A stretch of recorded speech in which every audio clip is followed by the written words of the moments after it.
ఇవాళ రాష్ట్ర ప్రభుత్వం ఇంత పెద్ద ఎత్తున కుల సర్వే చేస్తే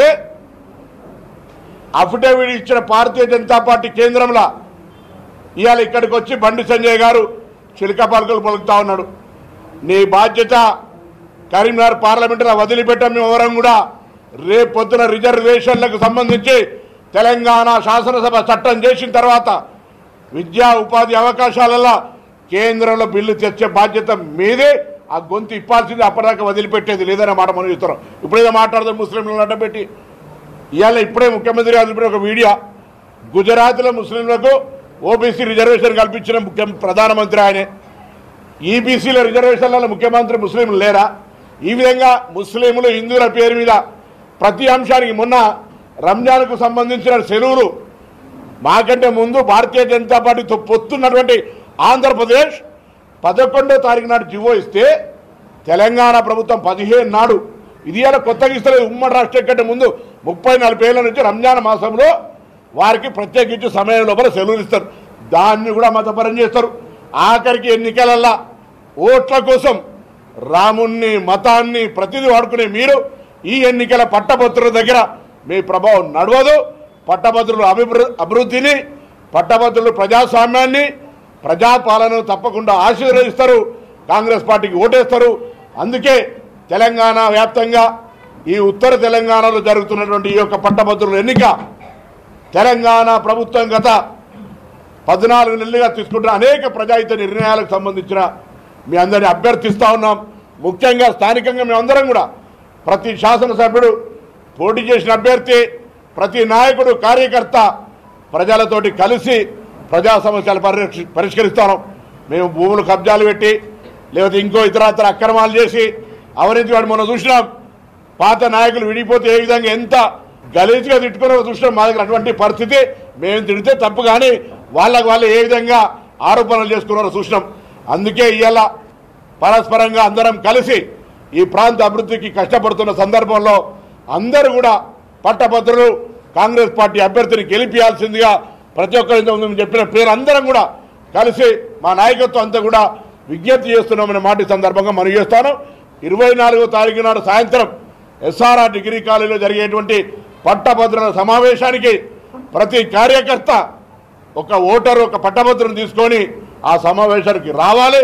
ఎవరి నాయకత్వంలో, ఎవరి మండలంలో, జిల్లాలో పాత 57 మండలాలు ఇప్పుడు 65 అయినట్టే అన్ని మండలాల నుంచి ఆయా మండల కాంగ్రెస్ అధ్యక్షులు, అఖండమైనటువంటి మార్కెట్ చైర్మన్లు, స్థానిక సంస్థల నాయకులు, పార్టీ నాయకులు అందరూ కూడా యువజన కాంగ్రెస్ ఎన్ఎస్సీతో సహా అనుబంధ సంఘాలన్నీ, ముఖ్యమంత్రి గారు, పిసిసి ప్రెసిడెంట్, మన జిల్లా ఇన్ఛార్జి మంత్రి, మేము స్థానిక నాయకులు అందరూ ఉండేటువంటి సమావేశం లోపల ప్రతి ఒక్కరు పాల్గొని ప్రభుత్వం చెప్తున్నటువంటి అభ్యర్థనను విని మా పట్టభద్రుల అందరూ కూడా కాంగ్రెస్ అభ్యర్థి, బలపరుస్తున్న అభ్యర్థికి ఓటేసి గెలిపించాల్సిందే ఈ సందర్భంగా కోరుతా ఉన్నాం.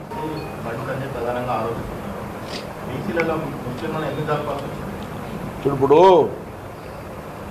ఈబీసీ వాళ్ళు కూడా బీసీఏ. బీసీ అన్నప్పుడు మతపరంగా ఒకటేసారి అట్లా చూస్తే అదొక మతంకు సంబంధించిన అంశం కాబట్టి దానికి దీనికి కేటగిరీ చేసి టోటల్ చెప్తాను. ఇలా బీసీల జనాభా 56.33%. దాంట్లో కోడికెంటికెళ్ళి లెక్కబెట్టి మాట్లాడితే 10% ఈబీసీ రిజర్వేషన్ చేశారు నరేంద్ర మోడీ గారు. అందులో అందరు వస్తున్నారు. దానికి జవాబు చెప్ప ముందు అందరూ 10% ఈబీసీ అందరు వస్తున్నారు కదా. ప్రతిదీ రాజకీయంగా అడ్డుపెట్టే ప్రయత్నం వద్దు. ఇవాళ తీస్తున్న శాతం బలహీన వర్గాల జీవితంలో మార్పు తేవడానికి ప్రయత్నం అవుతా ఉంది.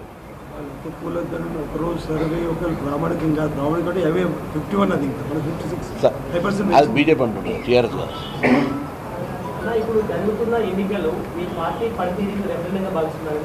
సరే, ఇప్పుడు మీరు ఎట్లా అనుకుంటే అట్లా మేము గెలుస్తున్నాం. తప్పకుండా పట్టభద్రులు ఇన్ని కార్యక్రమాలు జరిగిన తర్వాత 100% కాంగ్రెస్ పార్టీ బలపరుస్తున్న అభ్యర్థి గెలుస్తాడు.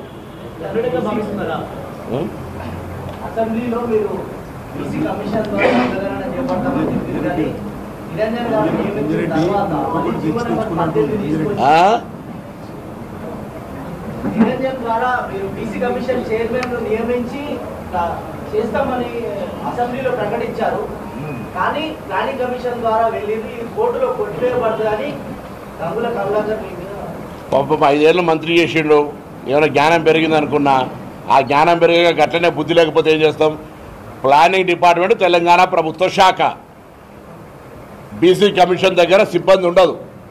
బీసీ కమిషన్ అనేటువంటి భాగస్వామ్యంతో తెలంగాణ ప్రభుత్వాన్ని కోరిన మేరకు నేనే బీసీ మంత్రిని. ఆనాడు బీసీ మంత్రిగా తెలంగాణకు సంబంధించినటువంటి జనాభా ఏదైతే ఈ కుల సర్వే జరగాలో చీఫ్ సెక్రటరీ నాయకత్వంలో ప్లానింగ్ డిపార్ట్మెంట్ ద్వారా చేయించినాం. 1,00,000 మంది ప్రభుత్వ ఉద్యోగులను నియమించుకొని, అది కూడా జ్ఞానం లేకపోతే పాపం దానికి సంబంధించిన విధి విధానాలు తీసుకున్నటువంటి మొత్తం ప్రాసెస్ అంతా మేము ముందంటే వారికి లెటర్ పంపుతా. నేను మొన్న ఈ మధ్యలో 3 నాయకులకు కుల సర్వే జరుగుతోంది 12 నుంచి 28 దాకా అని చెప్పి ఇప్పుడు ఇంకా రెస్పాండ్ కాలే. వాళ్ళ నా బీసీ మంత్రిని పోయి ఒక్కసారి ఆ నాయకులతోటి ముందు ఆ ఫారం నింపించి ఇవ్వని చెప్పండి.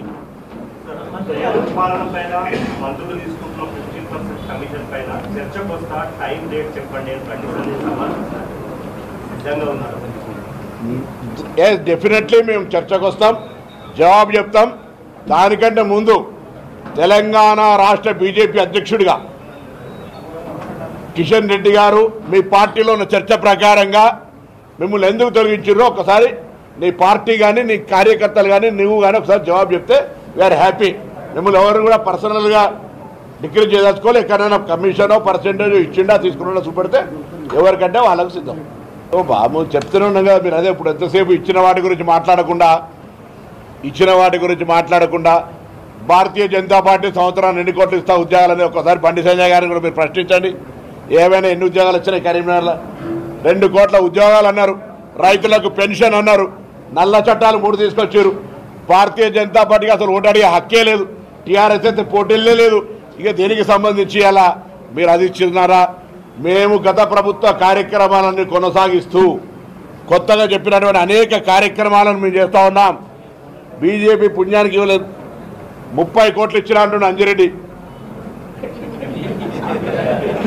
మేము మా క్యాండిడేట్ పుణ్యానికి ఇచ్చినాం. మేమేం ఎవరేం ఎందుకు టికెటేనా? టికెట్ 30 కోట్లు మనిషికి 2 ఇచ్చాడు. ఇంత పట్టభద్రులను కొనుక్కుంటా అనేటోడు వాడికైనా చదివేం కూడా ఎంఏ ఎల్ఎల్బి చదివిన అందరం కూడా పోస్ట్ గ్రాడ్యుయేట్స్ అయ్యా మన గౌరవాన్ని ఈ విధంగా మంట కలిపే వ్యక్తి మనకు వద్దు అనేటువంటి నిర్ణయానికి మీరు రాకపోతే ప్రజాస్వామ్యానికి ఇబ్బంది అవుతుంది.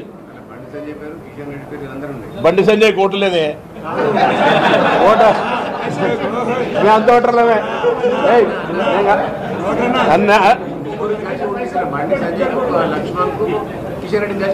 ముగ్గురికి 30 కోట్లు ఇచ్చినా అనే వార్త అని చెప్తా. నేను చూడలే వాస్తవంగా. నాకు 30 కోట్లు ఇచ్చినా అని చెప్తా. నీకు కూడా ఇచ్చిన 30 కోట్లు. కాబట్టి దయచేసి ఇటువంటి వ్యక్తులు మళ్ళీ పైసలు కూడా మీరు చేసినా చేయకపోయినా నేను పట్టభద్రులను కొనుక్కుంటా అంటే ఇది పట్టభద్రుల ఆత్మ గౌరవానికి సంబంధించిన ప్రశ్న. నేను అందరికీ విజ్ఞప్తి చేస్తా ఉన్నా.